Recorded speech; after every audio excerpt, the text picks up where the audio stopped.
Hello students, welcome to my channel librarians world. तो आज 2 दिन के बाद मुझे जो है टाइम मिला है और मुझे लगा कि आपको कंटिन्यूएशन में अपना यूनिट 10 आपको थोड़ा सा बता दूं। तो आज बात करते हैं यूनिट 10 की, जो है literature search and database services. So in this unit will be covering users, their information needs and literature search. And what is literature search? Its definition: literature search and comparison of subject bibliography, search process, its manual, search process, computer based, advantages of computer based searching over manual searching, electronic databases, type of databases, database services, publishers of secondary periodicals, publishers of primary periodicals, aggregators, digital libraries, open access e-journals, institutional repositories, database services emerging trends. तो ये जो है unit 10 में हम पढ़ेंगे, समझेंगे और फिर आगे की तैयारी करेंगे। तो इस तरह से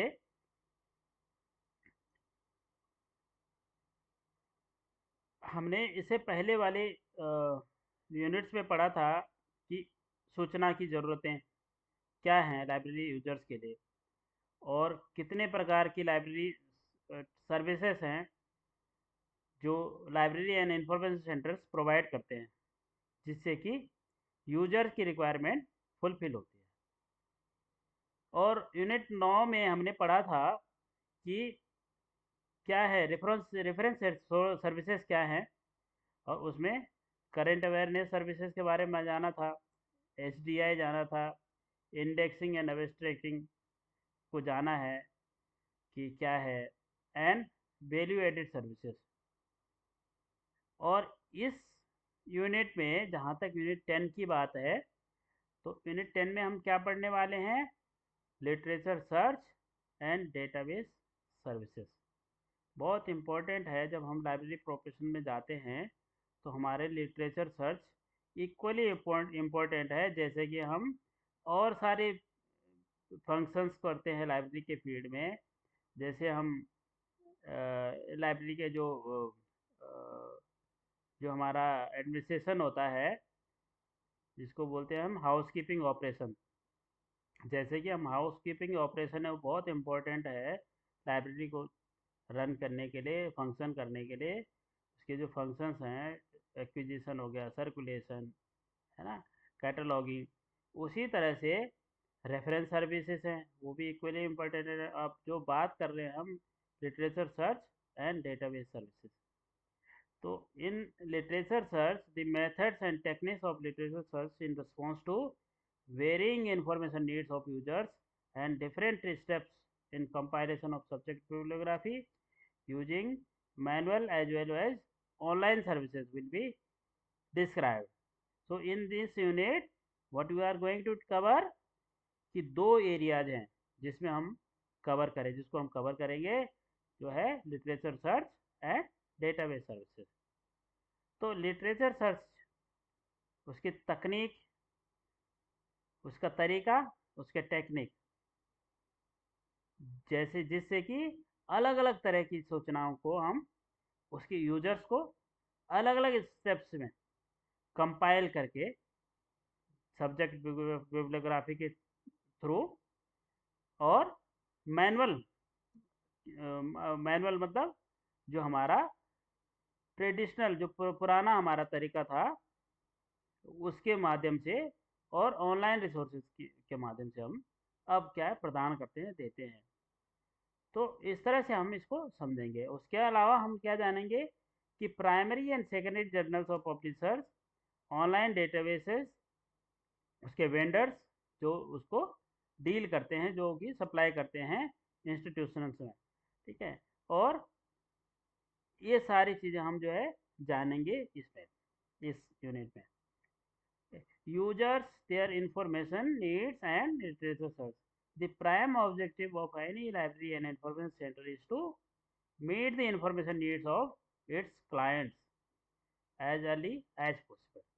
तो हमारा मेन उद्देश्य क्या होता है लाइब्रेरी एंड इंफॉर्मेशन सेंटर का कि क्लाइंट्स मीन्स लाइब्रेरी यूजर्स उनकी रिक्वायरमेंट को फुलफिल करना जितनी जल्दी से जल्दी हो सके, और साथ में कितने कम से कम एक्सपेंसेस में हम उसका पूरा कर सकें, और उसी तरह से एफिशिएंट भी होना चाहिए, मतलब बिना किसी देरी करे हुए हम ये सारी चीज़ें उसको अपने यूज़र को प्रदान कर सकें, दे सकें। तो यूज़र में बी ले पर्सन। अब यूज़र क्या हो सकता है? एक ले पर्सन, मतलब जिसको ज़्यादा ज्ञान नहीं होता है कि कैसे मुझे लाइब्रेरी का इस्तेमाल करना है, यूज़ करना है। कई बार उसको पता भी नहीं होता है मुझे सर्च क्या करना है, ठीक है। Who needs information for self educational purposes और फॉर प्रॉब्लम सॉल्विंग। उसके लिए अपने एजुकेशनल पर्पज़ के लिए भी चाहिए हो सकता है, अपने ज्ञान वर्धन के लिए, अपने सब्जेक्ट के लिए, और अपनी किसी समस्या को सुलझाने के लिए। A student who needs information to supplement his or her text book studies. एक स्टूडेंट है जिसको क्या चाहिए? क्लासरूम को सप्लीमेंट करने के लिए उसको अपनी बुक को, टेक्स्ट बुक को पढ़ना होता है, जिससे उसको सप्लीमेंट करते हैं। जो क्लासरूम लेक्चर हुआ उसके बाद वो क्या करता है, बुक पढ़ करके उसको सप्लीमेंट समझता है और बारीकी से समझता है। और उसके अलावा हम उसको ज़रूरत हो सकती है प्रोजेक्ट वर्क के लिए। इसी तरह से टीचर, जो एक अध्यापक है, उसको इन्फॉर्मेशन की ज़रूरत पड़ती है पढ़ाने के लिए और रिसर्च वर्क के लिए। और ऐसे ही अगर हम बात करें प्रोफेशनल्स की, जिनको किस लिए ज़रूरत पड़ती है इन्फॉर्मेशन की, उसका अपना कैरियर में आगे बढ़ने के लिए।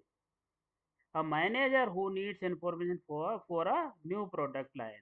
अब अब मैनेजर है, उसको क्या करना है कि उसको अपनी नई प्रोडक्ट को आगे बढ़ाना है, कैसे उसको ये सब करना है।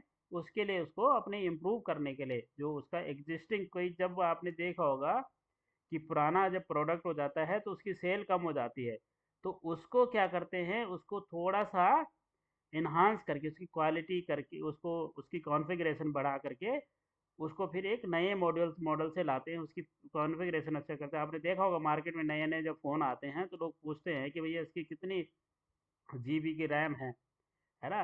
तो इसी तरह से उसको हम कैमरा देखते हैं, कितना हैवी कैमरा है, कितने उसके पिक्सेल्स हैं, है ना? तो इस तरह से जब हम वो पढ़ाई करते हैं तब जाके उनको पता लगता है कि कैसे हम इसको और इम्प्रूव कर सकते हैं। और researcher who needs information for finding out new area for research. और रिसर्च करने वाला व्यक्ति जो होता है, उसको क्या, किस लिए इंफॉर्मेशन चाहिए होती है कि उसको और आगे नया एरिया ढूंढना है, नया डोमेन, अपने डोमेन में नए एरिया पे उसको रिसर्च करनी है, ठीक है। तो the nature and extent of information required by each of them is different. तो इस तरह से जितने लोगों के बारे में हमने अभी तक डिस्कस करा, उन सब का नेचर, उन सब का काम अलग अलग है, उनकी प्रकृति अलग अलग है सबके काम करने की, उनकी सबकी डिमांड अलग अलग है, उनके पर्पज सबके अलग अलग है। इस तरह से हम समझ सकते हैं कि लिटरेचर सर्च को लाइब्रेरी प्रोफेशनल्स को कैसे उसको बेहतर ढंग से करते हैं, ये सब इस चैप्टर में हम कवर कर रहे हैं। तो meet these information needs of the users, the information institutions provide wide range of services. तो अगर हम जब हम बात करते हैं कि इंफॉर्मेशन नीड्स को फुलफिल करने की अपने यूजर्स की, लाइब्रेरी यूजर्स की, तो इंस्टीट्यूशंस क्या करते हैं, वो अलग अलग तरह के विस्तार से कई तरह की सर्विसेज प्रोवाइड करते हैं। So literature search is one of the such services. इस तरह से लिटरेचर सर्च क्या है, उनमें से एक सर्विस है। जैसे हम अभी बात कर रहे थे रेफरेंस सर्विस की, current awareness service, selective dissemination service, long range service, short range service, अब बात कर रहे थे ना इस तरह की सर्विसेज की। तो इस तरह से लिटरेचर सर्च उनमें से एक सर्विस है। ये सर्विस क्या है? This service is concern with searching and locating the documents in response to a specific request from a user. ये सर्विस क्या है?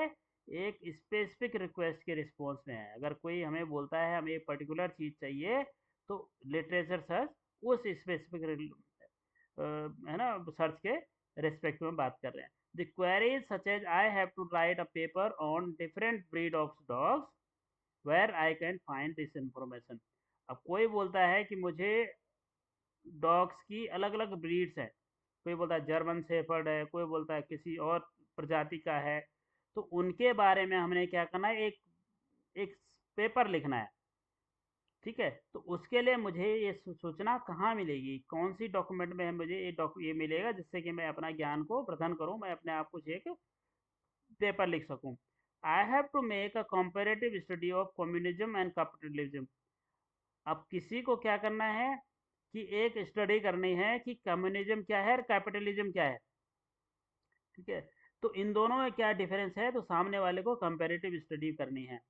ठीक है, जैसे हम लाइब्रेरी साइंस की बात करें, तो अगर आपको हम बोले कि रेफरेंस सर्विस क्या है और लिटरेचर सर्च क्या है, तो इसी तरह से कम्युनिज्म एंड कैपिटलिज्म के बीच में डिफरेंस पता करने के लिए उसको इस तरह की इंफॉर्मेशन चाहिए।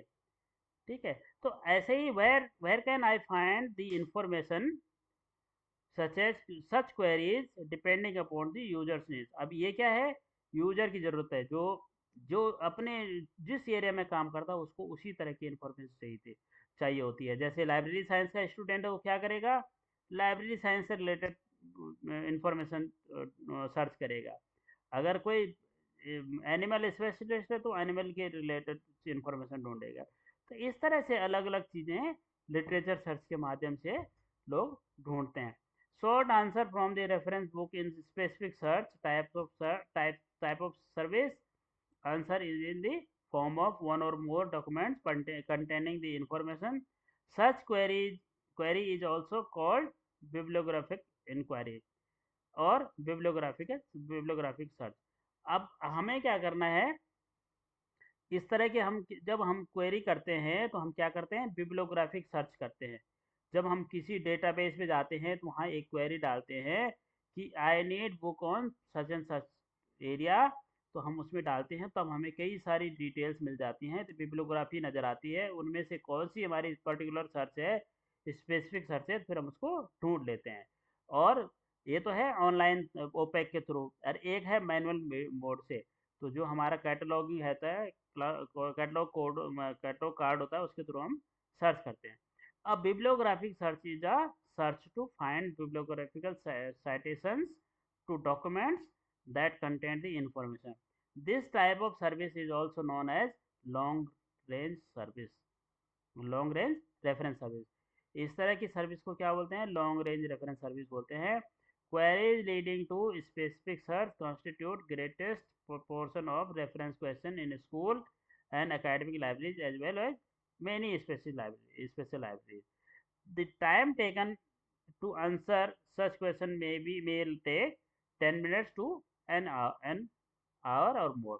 तो इस तरह की जो क्वेरीज हैं, कई बार क्या होता है रेफरेंस सर्विसेज में 10 मिनट भी लग सकते हैं और 1 घंटा भी लग सकता है, और इवन कभी कभार उससे भी ज़्यादा टाइम उसमें लग सकता है। The time factor also depends on what is available in the library. अगर ये जो टाइम फैक्टर डिपेंड करता है कि 10 मिनट लगेंगे, 1 घंटा लगेगा, 2 घंटा लगेगा, कैसे किस पे डिपेंड करता है कि अगर इसकी डॉक्यूमेंट पर्टिकुलर इन्फॉर्मेशन हमारी लाइब्रेरी में है या नहीं है।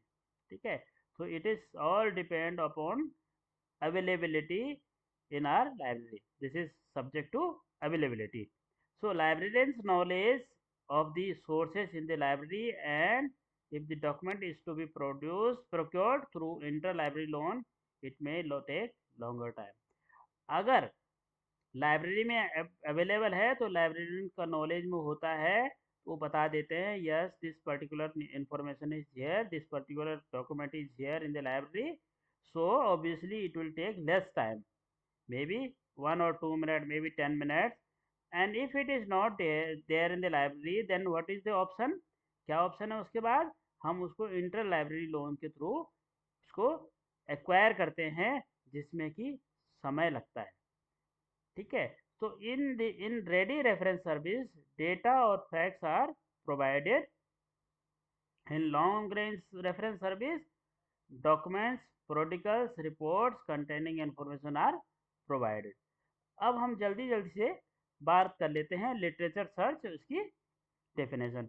तो यहाँ पे online dictionary of library and information science ने डेफिनेशन दी है।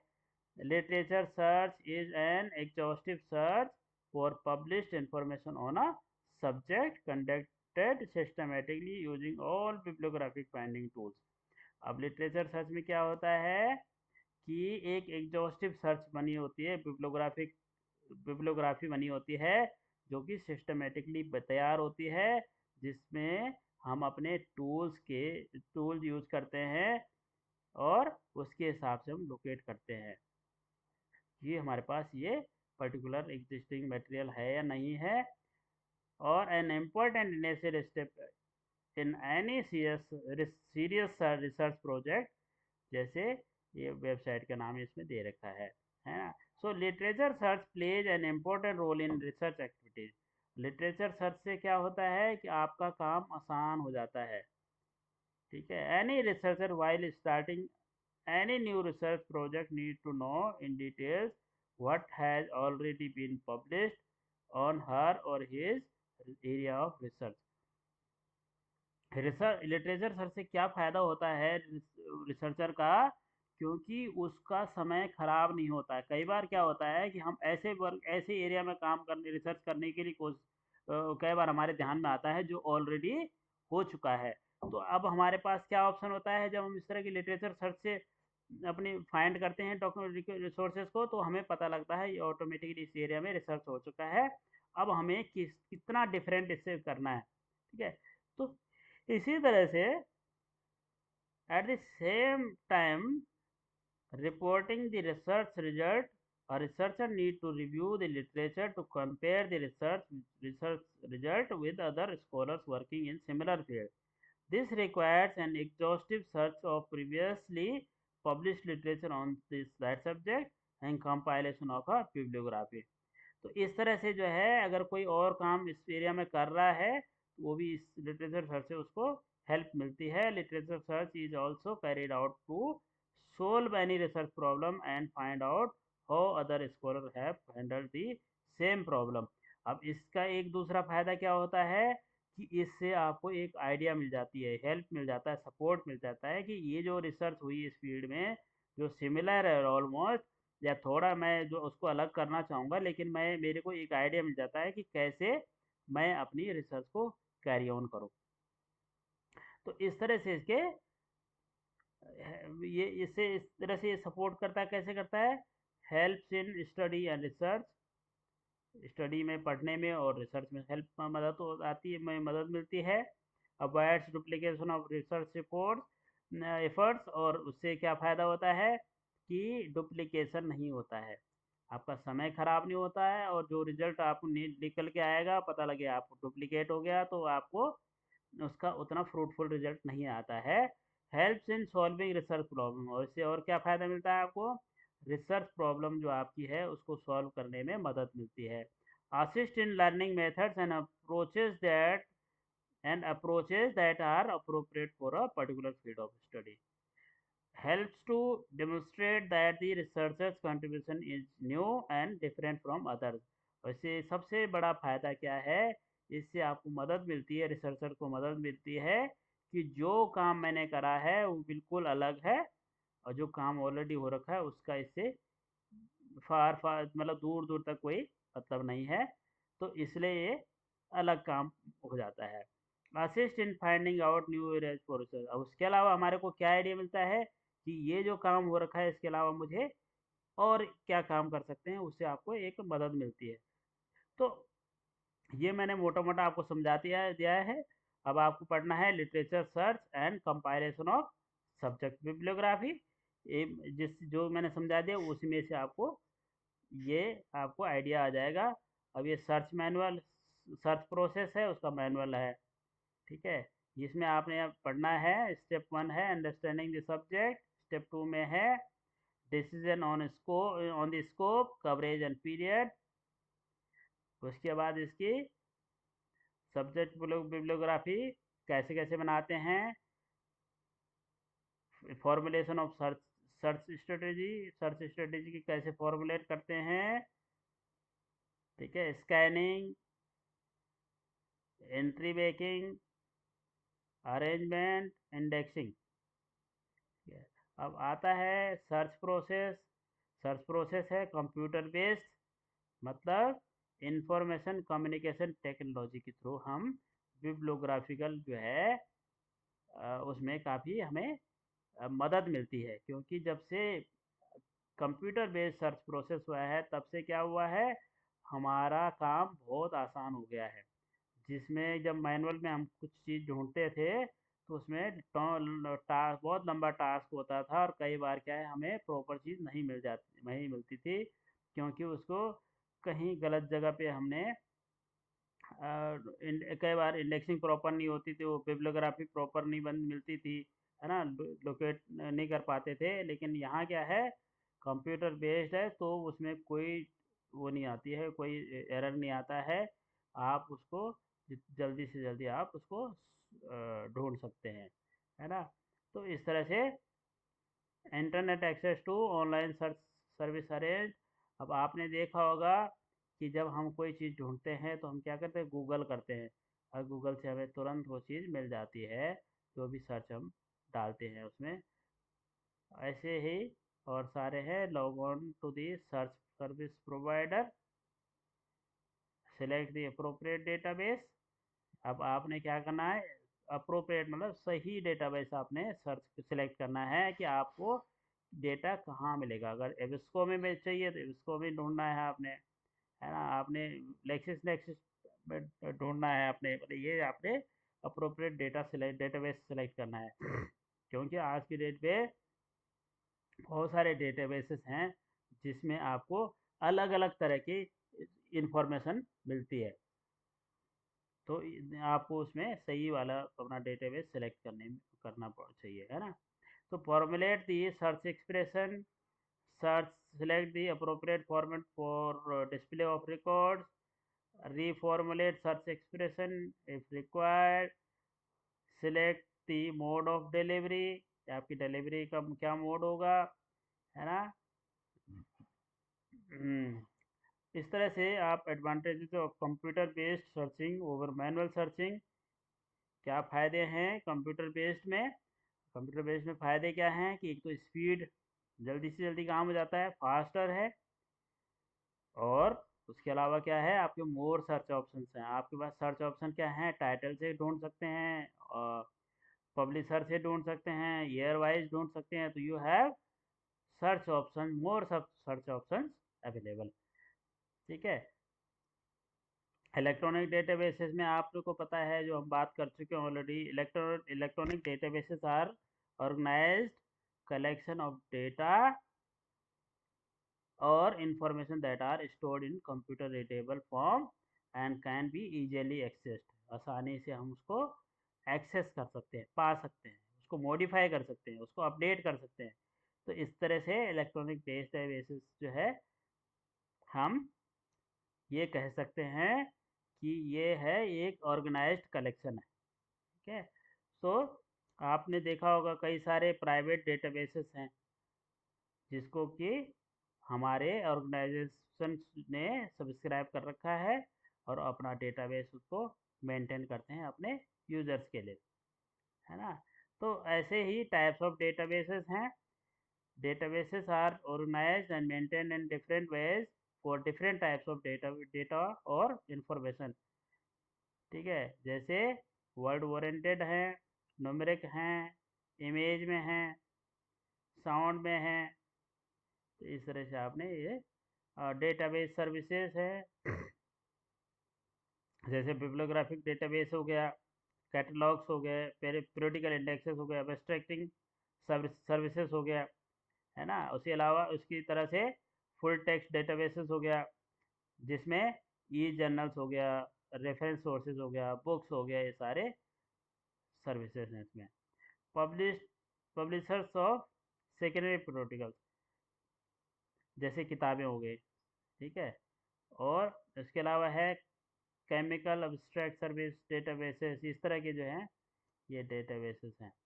CA+ हो गया, जैसे मैं बात कर रहा था आपको, लेक्सिस नेक्सिस हो गया, है ना, ACC ऑनलाइन हो गया, हैन ऑनलाइन हो गया, ये सारे डेटाबेसेस हैं, ठीक है। तो इस तरह से ये सारी चीज़ें आप पढ़ लेना।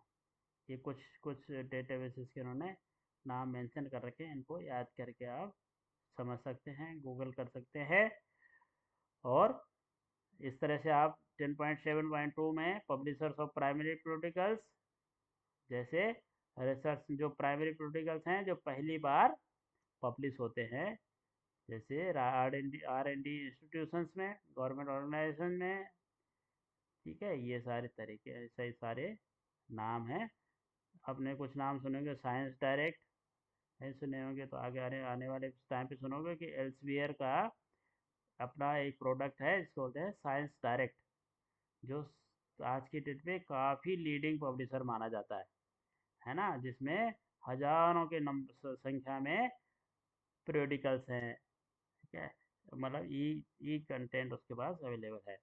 ऐसे है साइंस डायरेक्ट में फुल टेक्स्ट डेटाबेस, जो ऑनलाइन एक्सेस देता है आर्टिकल्स को 2500 से ज़्यादा पीयर रिव्यूड जर्नल्स और 11,000 से ज़्यादा बुक्स, इस तरह से ये सर्विस देता है। और ये बाकी चीज़ें आपको, जैसे एक और चीज़ बताती है, जैसे स्कोपस है। स्कोपस ऐसा डेटाबेस है जिसमें आज की डेट में सबसे ज़्यादा जो मांगा जाता है रिसर्च के लिए, आर्टिकल्स पब्लिशन, जर्नल पब्लिकेशन के लिए, अगर किसी रिसर्च स्कॉलर को अपना आर्टिकल पब्लिश करना है, उसका जो पेपर, उसकी वैल्यू तब और ज़्यादा बढ़ जाती है अगर उसका पेपर स्कोपस इंडेक्स जर्नल में पब्लिश हुआ है। तो उसकी जो क्वालिटी है, उसका जो रिसर्च है, वो हाई लेवल का होता है। उसके में जो उसमें जो उसका रिसर्च है, उसकी नोवेलिटी उतनी अच्छी होती है, उसकी जो रिगरस जो सिलेक्शन प्रोसेस है, आपका जो काम होता है, जैसे हम अभी बता रहे थे कि डुप्लीकेशन है और सारे जो पेपर हैं उसकी क्वालिटी जो है वो हाई क्लास की हो जाती है, जिससे कि आपकी जो स्कॉलर्स वाली जो कैपेसिटी, आपका जो स्कॉलर्स की जो वैल्यू है उससे बढ़ जाती है। तो इसको बस ऐसा ऐसा इंडेक्स डेटाबेस है जिसमें कि आपको बहुत मुश्किल से आपका आर्टिकल उसमें पेपर पब्लिश होता है, लेकिन जो अगर पब्लिश हो गया तो आपको उसमें काफ़ी अच्छी रिकग्निशन मिलती है, ठीक है। तो इस तरह से ये सब चीज़ें आपको पढ़नी है। और जो चीज़ नहीं समझ में आई तो आप मेरे को दोबारा से पूछ सकते हैं। ये लगभग कंप्लीट है। ओपन एक्सेस ई जर्नल्स का मतलब होता है जो जर्नल फ्री में आपको अवेलेबल होते हैं इंटरनेट पे। ऐसे ही कुछ डेटाबेसेस हैं, जैसे directory of open access journals, institutional repositories, जैसे आप डेलनेट की बात, जैसे आप नेशनल डिजिटल लाइब्रेरी की बात कर रहे हैं, उस तरह से आपको इंस्टीट्यूशनल रिपोजिटरी मिलेगी, है ना। तो यहाँ पे मैं इसको एंड करता हूँ। मुझे उम्मीद है कि आपको कुछ समझ में आया होगा, नहीं समझ में आया होगा कुछ लोगों को, तो मैं दोबारा उसको कोशिश करूँगा कि आप